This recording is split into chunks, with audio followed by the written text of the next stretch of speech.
중꺽마라는 말 들어보셨나요? 우리 현수막을 같이 한번 읽어볼까요? 시작. 중요한 것은 꺾이지 않는 마음, 줄여서 중꺽마. 이 말을 가장 먼저 쓴 사람은 김혁규라는 세계 최고의 프로게이머 선수입니다. 리그 오브 레전드라는 그런 온라인 게임에서 처음으로 중요한 것은 꺾이지 않는 마음이다, 이런 이야기를 했어요. 그런데 이 말이 갑자기 유행을 탄 것은 작년입니다. 뭔 일이 있었죠? 카타르 올림픽이 있었습니다. 카타르 월드컵에서 손흥민 선수가 부상을 당했는데도 얼굴에 마스크를 쓰고 시합을 끝까지 뛰었어요. 주장으로서 후배들을 독려하면서 말입니다. 이걸 보면서 박지성 해설위원이 국민 여러분, 저기 보십시오. 우리 손흥민 선수, 중요한 것은 꺾이지 않는 마음이라는 것을 보여주고 있습니다. 박수 한번 보냅시다. 막 이런 거예요. 그러니까는 이겨버린 거예요. 여러분, 우루과이랑 그렇게 해서 이기고 그 다음에 딱 1년 전이네요. 12월 3일 어디랑 붙었죠? 포르투갈이랑 붙을 거예요. 포르투갈이 누가 있어요? 세계적인 축구 선수 호날두가 있는 거예요. 호날두가 있는 한 우리는 못 이긴다. 그리고 이미 그 4년 전에 세계 챔피언이었어요, 포르투갈이. 그러니까 저도 이해하자, 이런 분위기가 우리나라에 있었어요. 기분은 나쁘지만 그런 말을 하는 것에 대해서 일리가 있다, 이렇게 받아들일 준비를 하고 있었거든요. 그런데 막판에 역전골을 넣어가지고 2대1로 이겨버린 것입니다. 그때 한 관중이 이 태극기를 선수들에게 건네줘요. 보셨죠? 문제는 이 태극기가 아니라 이 태극기 하단에 쓰여져 있는 글귀였습니다. 뭐라고 써져 있죠? 중요한 것은 꺾이지 않는 마음, 중꺽마. 오늘은 대림절, 기다림의 계절입니다. 두 가지 신학적인 의미가 있습니다. 하나는 2023년 전에 우리에게 오셨던 아기 예수의 성탄을 기다립니다. 또 하나는 다시 오실 예수 그리스도를 기다립니다. 이런 기다림의 계절, 첫 번째 우리가 대림초를 오늘 밝혔습니다. 여러분, 대림초 어제 이렇게 장식을 해주셔서 너무 감사하고요. 이 네 가지 대림초에는 각각 신학적인 키워드가 있습니다. 온 세계가 동일합니다. 첫 번째 대림초의 신학적인 키워드는 따라합시다. 희망.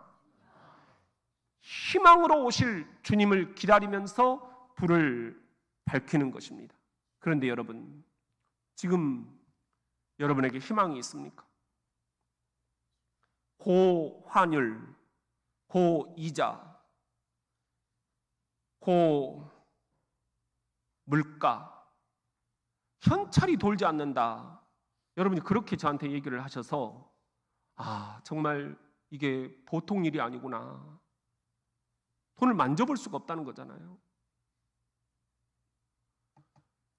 지금 수능 시험을 치른 이들뿐만 아니라 각가지 시험을 치렀거나 또 치를 예정이거나 그 결과를 기다리고 있는 우리 자녀들과 부모님들, 결코 희망이라는 게 녹록지가 않습니다. 건강은 어떻습니까? 직장은 어떻습니까? 관계는 어떻습니까? 가정은 어떻습니까? 아니, 이 교회는 어떻습니까? 과연 우리가 희망이라는 것을 말할 수 있겠는가? 이런 때 뭐가 가장 중요한가?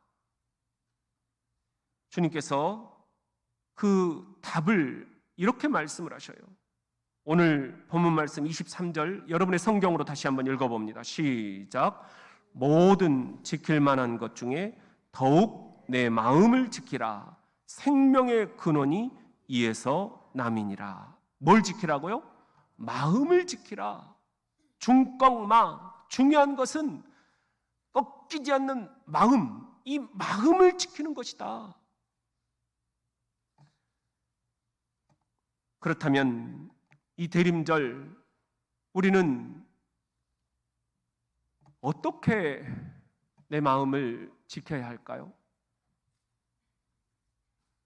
첫째는 하나님의 말씀을 내 눈에서 떠나지 않게 하는 것입니다. 지지난주 여러분들이 배려를 해주셔서 총회 신년 목회 세미나라는 것을 제가 여기 와서 6년 만에 처음으로 그런 총회 모임을 가봤어요. 목회 데이터 연구소 지용근 소장님이 이런 특강을 하시는 거예요. 근데 들으면서 너무 울적해지는 거예요. 암담해지는 거예요. 한국교회 미래가 없다. 맨날 그런 이야기예요. 정말 듣기가 싫더라고. 나오고 싶더라고요. 그런데도 이것을 무시할 수가 없는 현실과 통계로 나와 있으니까요. 예를 들면 이렇습니다. 2023년 올해 기준 우리나라 시, 군, 구의 52%가 이렇게 빨갛게 소멸 위험 지역이라는 것입니다. 없어진다라는 겁니다. 통계입니다. 이렇게 되면 2027년 국민의 46%가 65세 고령자가 될 것이고 우리나라 평균 나이가 62세가 될 거라는 거예요. 저출산 많이 얘기를 했잖아요.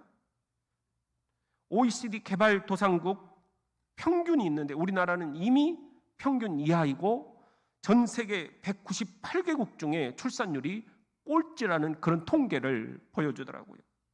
이런 추세면 100년 후에는 우리나라 인구 중에 71%가 한반도에서 사라져버린다는 거예요. 인구가 있어야 뭐라도 해볼 텐데, 인구가 있어야 북한과 싸워서 이길 텐데, 인구가 있어야 해외 나가서 돈도 벌어올 텐데, 인구가 있어야 세계 만방에 우리의 리더십을 발휘할 텐데 사람이 없다는 겁니다. 2030 여성 세대들 가운데 결혼을 반드시 해야 된다 10%밖에 없다는 거예요. 결혼 안 해도 살 수 있다. 아니, 안 하는 것이 더 편하다. 하면 애 낳아야 되고 키워야 되고 직장도 단절이 되고. 지금 혼자 사는 남녀가 그래서 1인 가구라고 하잖아요. 32%입니다. 이미 부부 가구나 자녀들이 함께 사는 그런 가구들을 앞질렀습니다. 국민 4명 중 1명은 내가 불행하다. 행복 취약층이라는 그런 통계였습니다. 2022년 유엔이 해마다 발표하는 세계 행복 보고서가 있는데요. 우리나라 행복 지수는 OECD 38개국 가운데 36위였습니다. 이 나라가 행복하지 않다는 거예요. 그렇다면 우리 기독교, 우리는 종교 개혁 전통이잖아요. 그래서 줄여서 개신교 이렇게 얘기를 하는데 우리 개신교 인구는 2014년 21%였는데 지난해 2022년에는 15%로 급감을 했다는 그런 통계를 보여주더라고요. 한국 교회를 국민들이 얼마나 신뢰하느냐? 21%였습니다. 뚝 떨어져 있어요. 74%가 한국 교회를 더 이상 신뢰하지 않는다. 그렇게 얘기를 합니다. 기독교, 개신교 이미지가 이렇게 하락한 가장 큰 이유는 여기 통계를 보시면은 기독교는 너무 자기들만 생각하다. 뭐라고 돼 있어요? 배타적인 종교다. 이렇게 국민들이 생각한다는 거예요. 우리가 아니라고 할 수도 있겠지만 국민들이 그렇게 생각한다는 것은 우리가 한번 곱씹어 볼 만합니다. 너무 우리 아성을 쌓고 우리들끼리의 리그를 벌이고 있다는 거예요. 우리들끼리 서로 수평이동을 하고 있다는 거예요. 지역사회의 새가족들에게 또 손님들에게 이 교회를 개방할 필요가 있다라는 그런 통찰을 받게 됩니다.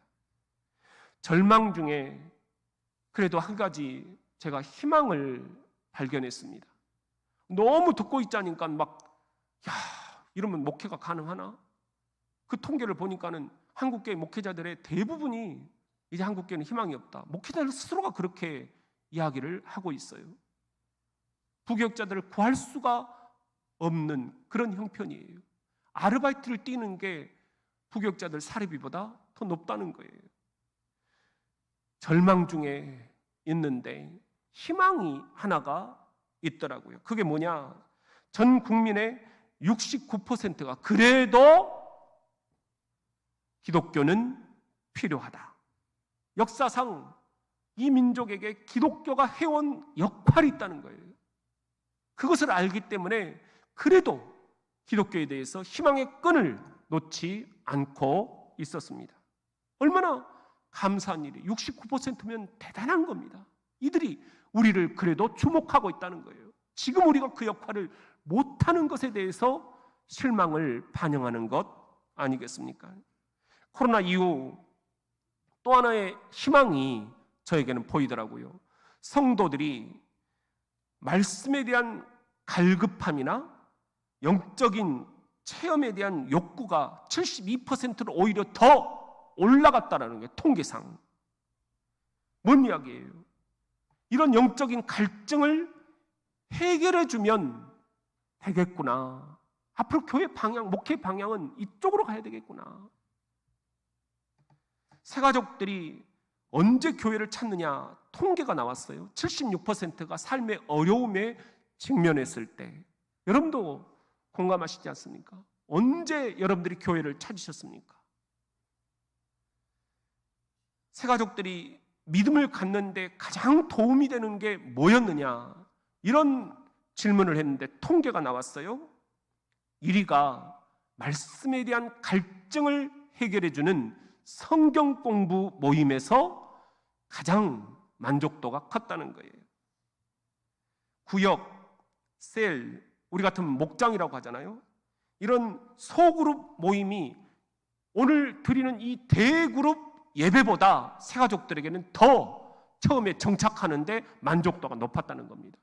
그러니까 대예배는 참석을 안 해도 목장 모임에는 몇 개월 동안 참석을 하다가 교회 나가야겠구나 이러면서 나오게 된다라는 거예요.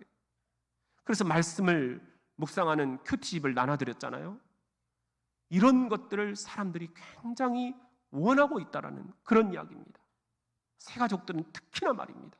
교회 왔는데 어떻게 시작해야 될지를 모르는 거예요. 우리는 다 아는 용어들을 쓰지만 새가족들에게는 완전히 방언이에요.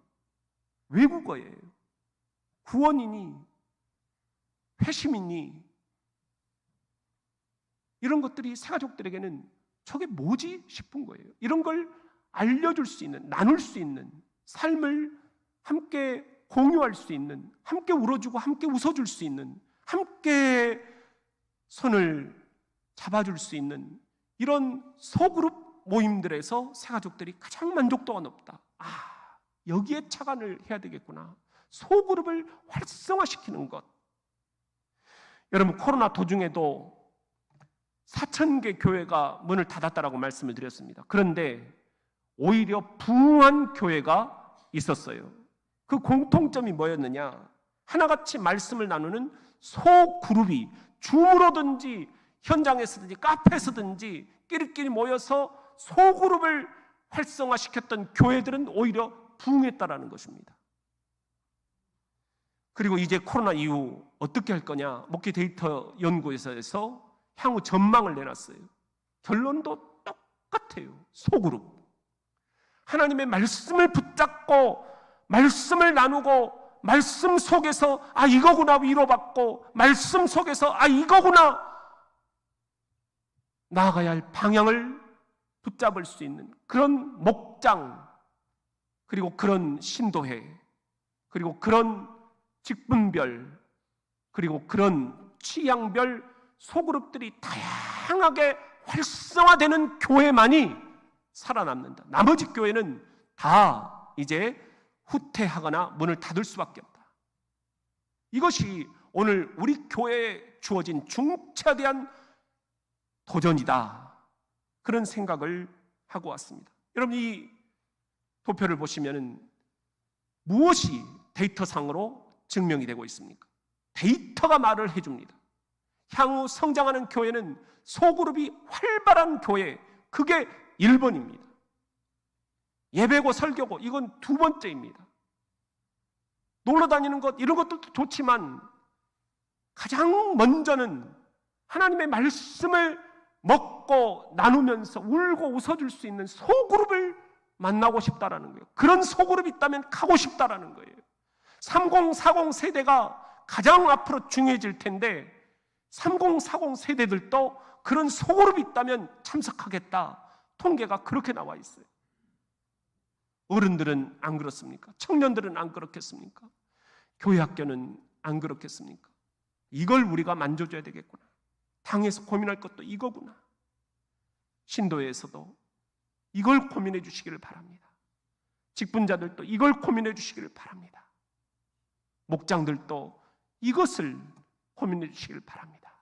그리고 지금 탁구팀이 아주 왕성해요. 한 40명이 등록을 했다고 하는데 여러분 꽉 차요. 탁구팀만 취향별 모임이 이루어지는 게 아니라 저는 기독교 고전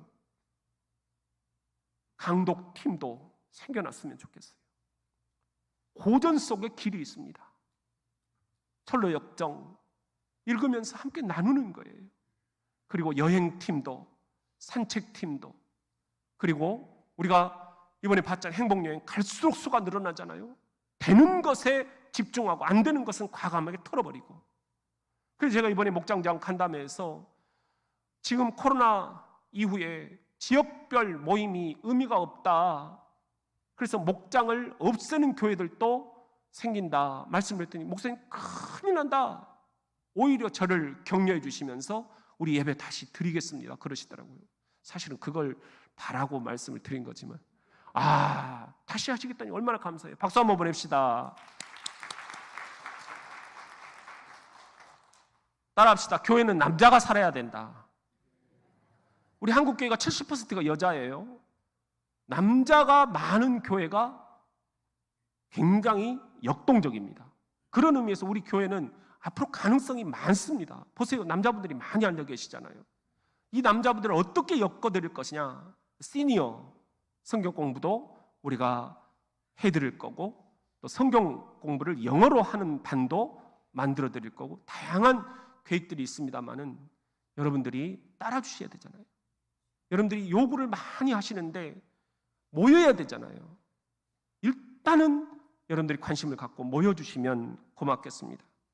여러분, 결국 하나님의 말씀을 나누는 다양한 소그룹이 교회 안에서 왕성해져야만 우리 교회에 희망이 있다는 것, 이것을 저는 발견을 하고 왔습니다. 오늘 주님이 주시는 말씀도 바로 그것입니다. 우리 잠언 4장 20절 21절 여러분의 성경으로 같이 한번 읽어봅시다. 시작. 내 아들아 내 말에 주의하며 내가 말하는 것에 내 귀를 기울이라.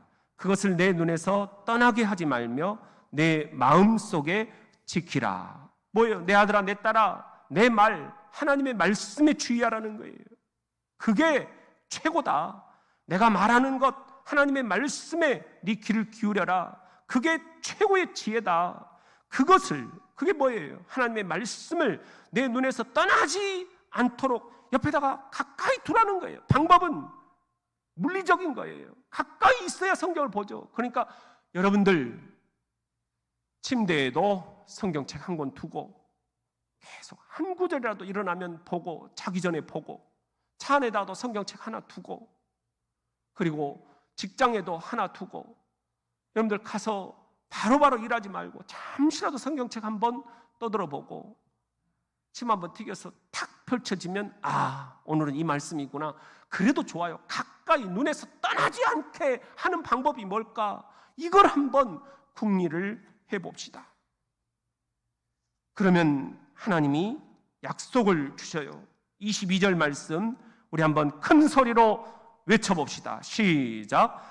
그것은 얻는 자에게 생명이 되며 그의 온 육체의 건강이 됨이니라. 그것이 뭐예요? 하나님의 말씀을 내 눈에서 떠나지 않게 가까이 두면서 자꾸 먹고 얻는 자에게는 생명이 되며 여러분을 살려주신다는 거예요. 생명. 이 말씀으로 여러분의 자녀들이 살아난다는 거예요. 자녀들에게 용돈 주는 것보다 더 중요한 것은 하나님의 말씀을 주는 거라는 거예요. 매일 아침 카톡으로 말씀 한 구절이라도 줄 수 있는 그러한 마음이 우리에게 필요하다는 것입니다. 우리 애들이 어떻게 이 험한 세파를 견뎌내며 꺾이지 않는 마음을 지켜낼 수 있을까? 방법은 하나님의 말씀밖에 없다는 거예요. 생명이 되며 온 육체의 건강이 됨이니라. 우리의 육체의 건강까지도 이 말씀이 들어가면 치료가 됩니다. 아멘입니다. 아멘. 이것이 오늘 주님이 주시는 복음입니다. 그렇다면 이 대림절 우리는 또 어떻게 내 마음을 지켜야 할까요? 두 번째는 비뚤어진 말을 내 입술에서 멀리 하는 것입니다. 이집트에서 탈출한 하나님의 백성들 얼마나 원망, 불평이 많았습니까? 성경에 보면 계속 원망했다. 얼마나 성질나면 모세가 그냥 바위돌을 쳐버렸어요. 원망하는 게 너무 듣기가 싫었기 때문에, 힘 빠지기 때문입니다. 그렇게 광야 40년 광야 학교를 수료하고 이제 마지막 가나안을 앞에 두고 모세가 들어가야 되나 말아야 되나 망설일 때 하나님이 12지파 가운데 한 명씩 최고의 지휘관들을 뽑아라. 그리고 그들을 정찰대원으로 먼저 보내라. 정찰대원, 그것은 오늘의 군대 용어로 하면 그대로 정찰대입니다. 사단에 보니까 정찰대가 있더라고요. 근데 이제 야훼 기동을 할 때 사단에 한 12,000명이 그 추운 겨울에 쫙 이렇게 산 야에 흩어져 가지고 모든 장병들이 훈련을 하는데, 훈련 최초 무렵에 사단장님이 저에게 목사님 잠깐 좀 나오십시오. 그래서 갔더니 저에게 정찰대원들입니다. 가서 적지를 잘 살펴보고 적의 표적들을 정확하게 분석을 해서 우리한테 알려주고, 우리가 비행기로 어디를 때려야 되는지, 우리 전차가 어떻게 가야 되는지, 우리 보병이 어떻게 뚫고 가야 되는지, 지뢰가 어디에 있는지, 이런 길들을 잘 파악해서 돌아올 수 있도록 목사님이 출정 기도를 좀 해주세요. 아우, 이러구나. 전쟁이 터지면 정찰대부터 들어가는구나. 그때 알았어요. 지금 12명의 정찰대가 40일 동안 정찰을 하고 돌아와서 모세에게 보고를 하는 것입니다. 10명이 뭐라고 보고하느냐? 민수기 13장 30절에 보면은 네피림 후손인 아낙 자손의 거인들을 거기서 우리가 보았나니 우리는 그들이 보기에 메뚜기다. 이건 게임이 안 된다. 우린 죽었다 들어가면. 이렇게 보고를 하는 거예요. 그래서 나머지 2명 여호수아와 갈렙이 정찰대원으로 들어갔는데 그건 말도 안 되는 것이라면서 전혀 180도 다른 보고서를 모세에게 보고합니다. 민수기 14장 7절에 보면은 우리가 두루 다니며 정탐한 땅은 심히 어떤 땅이라? 아름다운 땅이라. 하나님이 약속하셨다. 이는 과연 적과 꿀이른 땅이니라. 그러면서 포도 알맹이를 메고 왔는데 그냥 돼지 한 마리를 메고 온 것 같은 그런 포도 송이가 있는 거예요. 이런 땅을 우리가 어떻게 포기하느냐? 하나님이 약속해 주셨지 않느냐? 그러면서 이렇게 그 땅 백성을 두려워하지 말라. 그들은 우리의 뭐라? 먹이라. 밥이다. 그러면 밥이다. 먹어라. 그들의 보호자 신은 그들에게서 떠났고 여호와 우리의 신은 우리와 함께 하시느니라. 오늘 임마누엘, 게임은 이미 우리 편이라는 거예요. 이렇게 똑같이 40일 정찰을 하고 와서 어떻게 말이 전혀 다를 수 있을까? 중요한 것은 그 정찰대원들의 마음 상태였습니다. 꺾이지 않는 마음, 여호수아와 갈렙의 마음은 중꺾마였습니다. 하나님이 약속하셨다. 저 가나안 땅은 우리 땅이다. 가서 선점하면 된다. 안 된다, 안 된다 하면 안 되는 거고, 된다, 된다 하면 되는 것이다. 선택이다.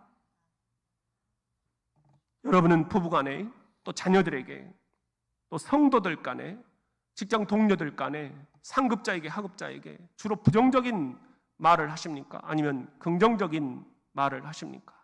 말한 대로 됩니다. 우리 자녀들은 우리 부정적인 말의 희생자들입니다. 그래서 힘을 못 내는 것입니다. 우리 자녀들은 우리 긍정적인 말의 열매들입니다. 그래서 어떤 어려운 상황에서도 늘 싱글벙글 하는 것입니다. 어머니가 어렸을 때 저에게 이런 말씀하셨어요. 오메 죽겠다, 오메 죽겠다. 이제 그 말 좀 하지 말자. 저희는 산속에서 뽕나무 밭을 개간을 했는데 어머니는 새벽부터 가셔서 일을 하셨고 저희들은 오전 4시간 마치고 조퇴하고 와서 리어커를 끌고 그 돌을 캐내고, 뽕나무 뿌리가 얼마나 질겨요. 캐도 또 나와요, 또 나와요. 그것들을 끝까지 파내야 돼요. 자르면은 또 나와. 그것을 다 뿌리째 뽑아내고, 그런 일들을 계속 하다 보니까 우리도 애들이잖아요. 초등학생들이잖아요. 엄마 죽겠어, 힘들어. 죽겠다 하지 말자. 그럼 뭐라고 해야 돼? 따라합시다. 살겄다. 그러고 보니까요, 이게 효과가 있는 거예요. 살겄다 하니까 이거 재밌네. 뽕나무가요, 그렇게 자를 때는 안 죽더니 그냥 뿌리째 끝까지 몇 미터를 추적을 해가지고 다 파서 캐내고 그걸 불태우니까 내가 승리감, 해냈다. 살겄다. 따라합시다. 살겄다. 여러분, 주님께서 오늘 하신 말씀이 그거예요. 마음을 지키려면 뭐가 필요하냐? 24절 말씀 여러분의 성경으로 한번 읽어봅시다. 시작. 구부러진 말을 내 입에서 버리며 삐뚤어진 말을 내 입술에서 멀리하라. 구부러진 말, 히브리어로 이키슈트페라는 말인데요, 심술궂은 말을 하는 사람들이 있다는 거예요. 그리고 삐뚤어진 말, 이건 울레주트 세파타임이라고 히브리어에서 얘기를 하는데요, 억세게 고집스럽고 말도 안 되는 헛소리를 하는 사람들이 있다는 거예요. 이런 말들을 네 입술에서 멀리 해라. 그래야 중꺾마, 네 마음을 꺾이지 않도록 지켜낼 수 있다. 그렇다면 이 대림절 우리는 또 어떻게 내 마음을 지켜야 할까요? 세 번째는 좌로나 우로나 치우치지 않는 것입니다. 아까 말씀드린 총회 신년 목회 세미나, 목회 데이터 연구소 통계를 하나만 더 말씀을 드리면요, 우리 대한민국의 OECD 개발도상국 가운데 사회적인 갈등 지수가 세계 2위로 높다는 통계예요. 사회가 그만큼 지금 여러 가지로 분열이 되어 있다는 거예요. 남녀노소, 동서남북. 그런데 그 가운데 가장 큰 갈등은 뭐냐? 이 통계를 한번 봐보세요. 뭐가 1등입니까? 보수 세력과 진보 세력의 이념적 갈등. 이 이념 갈등 때문에 이 나라가 온통 쑥대밭이 되어 있는 거예요. 유튜브니 가짜 뉴스니 여러분들이 만나는 모임들이니 모든 게 예수보다 더 중요합니까? 이 이념이? 그래서 주님께서 오늘 이렇게 말씀을 하십니다. 27절 말씀을 한번 읽어보겠습니다. 시작. 좌로나 우로나 치우치지 말고 내 발을 악에서 떠나게 하라. 이념적인 갈등, 이것은 사탄이 우리 백성들에게 주고 있는 거예요. 시대마다 시대 정신이 있어요. 마찬가지로 시대마다 우리 기독교인들이 극복해야 할 정신이 있어요. 지금 이 시대는 이 이념 갈등을 극복을 해야 돼요. 그런데 문제는 목회 데이터 통계 보니까 이 사회적인 갈등을 해결하는데 종교인들에게, 목사들에게, 장로들에게, 기독교인들에게 기대는 꼴찌예요. 목사님들이 그런 역할을 못한다. 이미 그렇게 판단을 해버린 거예요. 오히려 교인들이 더 싸운다. 이게 한국교회가 지금 국민들에게 받고 있는 이미지예요. 여러분, 씁쓸했습니다. 좌로나 우로나 치우치지 마라.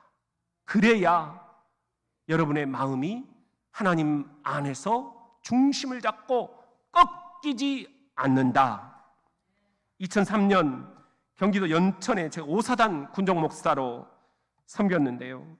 첫날 사단장님과 식사를 하는데, 목사님 마침 잘 오셨어요. 지금 사단은 한 10,000명, 연대는 한 3,000명, 그 밑에 대대가 한 500명 있는데, 저 지금 전방 산골짜기에 포병 대대가 말이 좀 있네요. 뭐 교회 짓는다고 뭐 하면서 대대장이 종교 편향이다, 뭐 이런 이야기들이 오는데, 목사님 한번 내려가서 살펴주세요. 그리고 제가 내려갔거든요. 가서 보니까 오해를 많이 받고 있어요. 이분이요, 500명 전 장병을 선수 세족 예식을 해주고 함께 안아주고 종교를 떠나서 그렇게 하고 있는데, 교회 짓는다는 것 때문에 오해를 받고 있는 거예요. 사장님께 와가지고 보고를 드렸어요. 사장님, 그건 오해입니다. 이분은 진짜 모든 장병을 잘 품어주고 안아주고 그 병사들 군합발, 그 냄새나는 발을 500명을 다 대대장이 씻어주고 있습니다. 무릎 꿇고. 이건 보통 일이 아닙니다. 그렇죠, 목사님. 그렇죠. 나도 목사님 말에 동의합니다. 그리고 사단장님이 모든 문제를 다 종결시켜버렸어요. 목사님, 내가 그러면 어떻게 도와드리면 되겠습니까? 그 대대교회가 지금 교회 짓는 것 때문에 이런 오해를 받으니, 사단장님 불자시잖아요. 사단장님이 오셔가지고 맨 앞에 앉으셔가지고 그 교회를 후원한 그런 민간교회에게 감사패 한번 전달해 주세요. 가겠습니다. 오셔서 오히려 불교 사단장님이 그 전장병들 앞에서 대대장님을 칭송해주고, 그리고는 거기 후원한 민간교회에게 감사하다고 감사패를 전달하는 거예요. 그래서 제가 사단에 모셔가지고 안수지사 임직을 해드렸어요. 그리고는 10년 후 강원도 양구, 그리고 홍천, 인제, 제가 현리에 가 있는데 그 산악군단의 포병 여단장으로 완스타가 돼서 오신 거예요. 중령에서 완스타까지 진급을 하신 거예요. 그러니까 그 오해가 풀렸다는 거죠. 그리고는 포병 여단장인데 똑같이 병사들에게 세종 예식과 하나를 더하고 있는 거예요. 그 3,000명의 그 여단 병력들에게 이 장군이 스카프를 매주면서 축복을 해주는 거예요. 그 스카프에 절대 포기하지 마라. 시작. 얼마나 장병들이 종교를 떠나가지고 그 스카프를 메고 너무너무 좋아하는 모습을 제가 봤어요. 그때 저도 매주시더라고요. 근데 제가 잊어버렸어요. 이사하면서 여기 오다가. 근데 이분이 얼마 전에 목양실에 찾아오신 거예요. 목사님, 저 저녁했습니다. 그러면 우리 교회 오시지. 그랬더니 안 그래도 문화동을 쭉 돌아봤는데 군인 월급으로는 도저히 살 수가 없어서 그냥 저쪽으로 갑니다. 그러시더라고요. 너무 안타까웠어요. 그러면서 이분이 저한테, 목사님 스카프 하나 더 드릴게요. 그리고는 절대 포기하지 마라. 이것을 저에게 매주시는 거예요. 절대 포기하지 마라. 시작.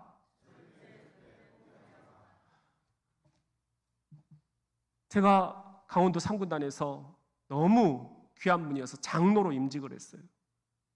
장로님, 어떻게 이런 차관을 하시게 됐습니까? 하나님이 주신 지혜입니다. 어느 날 성경을 보니까는 갈라디아서 6장 9절에 우리가 선을 행하되 낙심하지 말지니 뭐하지 아니하면 포기하지 아니하면 때가 이름에 뭐하리라? 거두리라. 이 말씀이 꽂혔다는 거예요. 그래서 스카프를 하나씩 장병들에게 매주면서 절대 포기하지 마라. 군생활 어렵더라도 절대 포기하지 마라. 그러면서 내보냈다는 거예요. 그리고는 이분이 투스타로 전역을 하시고 지금은 CTS 기독교 방송국이잖아요. 거기 가셔가지고 이제는 전 세계를 향해서 이 절절포, 절대 포기하지 마라, 절절포 사역을 하고 계십니다. 여러분, 절절포, 절대 포기하지 마라. 이것도 이 대림절, 여기 있는 중꺾마, 중요한 것은 꺾이지 않는 마음이라는 이 문장과 일치하는 것 아니겠습니까? 힘드시죠? 때로는 눈물이 나시죠? 때로는 포기하고 싶으시죠? 절대 포기하지 맙시다. 중요한 것은 예수 안에서 꺾이지 않는 마음입니다. 따라합시다. 중요한 것은 꺾이지 않는 마음. 예수 안에서